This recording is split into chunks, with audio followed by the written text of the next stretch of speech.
मुंबई शहर में राधिका नाम की लड़की अपने पिताजी के साथ रहती थी। उसकी माँ और भाई नहीं थे। एक बार वह अपने पिता के साथ कहीं जा रही थी। तभी उसके पिता के पास उनके दोस्त का फ़ोन आया। हेलो। हाँ, 2 मिनट वेट करो, मैं अभी आता हूँ। सुनो बेटा, मेरे दोस्त से मैं 2 मिनट में मिलकर आता हूँ। तुम गाड़ी में से बाहर मत निकलना, ठीक है ना?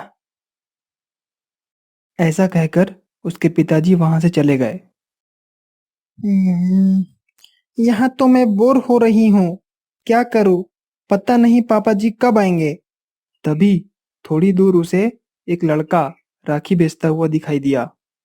राखी ले लो राखी, सुंदर सुंदर प्यारी प्यारी राखी, अपने भाइयों के लिए ले लो।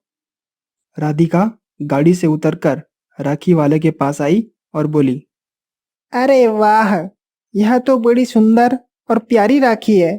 तो ले लो ना राखी। नहीं, मैं नहीं ले सकती। ले लो ना राखी, अपने भाई पर बहुत सुंदर लगेगी। राखियां तो बहुत सुंदर है, पर जिसके लिए खरीदूंगी वही नहीं है ना। ओहो, मेरी भी कोई बहन नहीं है। ऐसा करना, तुम मुझको बांध देना। तभी राधिका को उसके पापा आते हुए दिखाई देते हैं। 2 दिन बाद राखी है, मैं तुम्हें यहीं पर आकर राखी बांधूंगी। तुम मेरा यहीं इंतजार करना। अभी मेरे पापा जी आ रहे हैं, मैं चलती हूँ।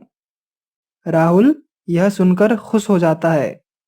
2 दिन बाद राधिका वहां आती है और राहुल को राखी बांधती है। बहन, तुमने मुझे राखी तो बांधी, लेकिन मेरे पास तुझे देने के लिए कुछ भी नहीं है। मुझे मेरा भाई मिल गया और मुझे कुछ नहीं चाहिए। फिर राधिका अपने भाई के साथ एक दुकान पे जाकर उसके लिए एक अच्छे से कपड़े खरीदती है। बहना, इतने महंगे कपड़े मैंने अभी तक नहीं पहने हैं, रहने दो ना। यह मेरी तरफ से रक्षाबंधन का गिफ्ट समझो। राहुल खुश हो जाता है। इसी तरह दोनों कभी कभी मिला करते और बातें किया करते। राहुल को बहन का प्यार मिला और राधिका को भाई का। इसी तरह कई दिन बीत गए और अगली राखी का त्योहार आता है। राहुल राधिका का उसी जगह इंतजार करने लगता है, लेकिन सुबह से शाम हो गई, लेकिन राधिका नहीं आई। इसलिए राहुल खुद राधिका के घर जाने को सोचता है। राहुल ने अभी तक उसका घर नहीं देखा था। राहुल उसके घर के सामने पहुंचा तो देखा कि वहां तो एक बहुत बड़ा घर है और राहुल घर के अंदर जाने लगता है। तभी वहां का वॉचमैन बोलता है, अरे रे रे, कौन हो तुम? अंदर कहाँ घुसे चले आ रहे हो? किससे मिलना है? जी, वो राधिका से मिलना था। तुम राधिका बिटिया से नहीं मिल सकते। मैं उसका भाई हूँ। एक बार उसको बोल दो ना कि उसका भाई राहुल उसे राखी बंधवाने आया है। राधिका बिटिया का कोई भाई नहीं है। वैसे भी वो तुम गरीबों को अपना भाई क्यों बनाएगी? इनकी बहस सुनकर राधिका के पिता वहां पे आते हैं। कौन हो तुम और यहाँ क्या कर रहे हो? मैं राधिका से मिलने आया हूँ। आज राखी है ना, तो मैं उससे राखी बंधवाऊंगा। तुझ गरीब को राखी बांधेगी राधिका? चल भग यहाँ से, वरना हड्डी पसली तोड़ दूंगा। राहुल को वहां से भगा दिया जाता है। राहुल हमेशा राधिका के घर के सामने से गुजरता रहता ताकि कभी राधिका दिख जाए। करीब 15 साल बाद राहुल राधिका के घर के सामने से गुजर रहा था।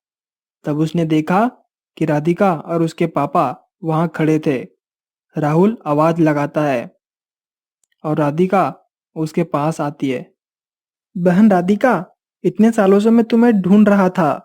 कहाँ चली गई थी तुम? कौन हो तुम? मैं तुम्हें नहीं जानती।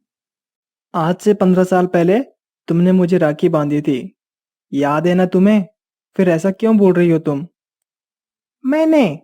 वो भी तुम जैसे छोटे और गरीब लोगों को अपना भाई बनाऊंगी क्या? यह सब झूठ है। नहीं राधिका, मैं राखी बेचता था और तुमने मुझसे ही राखी खरीदकर मुझको ही बांधी थी। याद है ना, या भूल गई?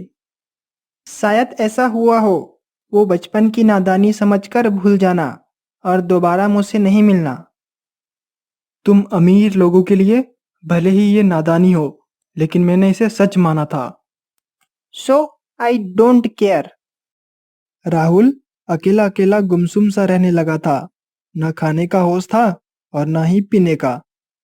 फिर एक दिन राहुल उसी घर के सामने से गुजर रहा था। उसने देखा कि वहां पर लोगों की एक भीड़ लगी थी।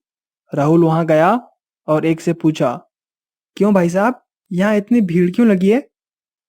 क्यों, तुझे नहीं पता कि राधिका बिटिया कुछ समय से घर में नहीं है? उनके दोस्तों से भी पूछा, लेकिन उसका कुछ पता नहीं। सुनने में आया है कि उसका किसी ने किडनैप कर लिया है। राहुल तुरंत वहां से निकला और राधिका को पूरे शहर में ढूंढने लगा। उसने सारी जगह छान ली, लेकिन वह कहीं नहीं मिली। वाह वाह, आज तो सोना हाथ लगा है सोना। लाखों के पैसे मिलेंगे इसके। और पैसे मिलते ही यहाँ से फुर। चलो इसे लेकर चलते हैं, वरना कोई देख लेगा। तभी राहुल वहां पहुंचता है और उन सभी को अच्छे से धोता है। राहुल सभी को मारकर भगा देता है और राहुल राधिका को लेकर घर पहुंचता है और इस घटना के बारे में राधिका के पापा को बताता है।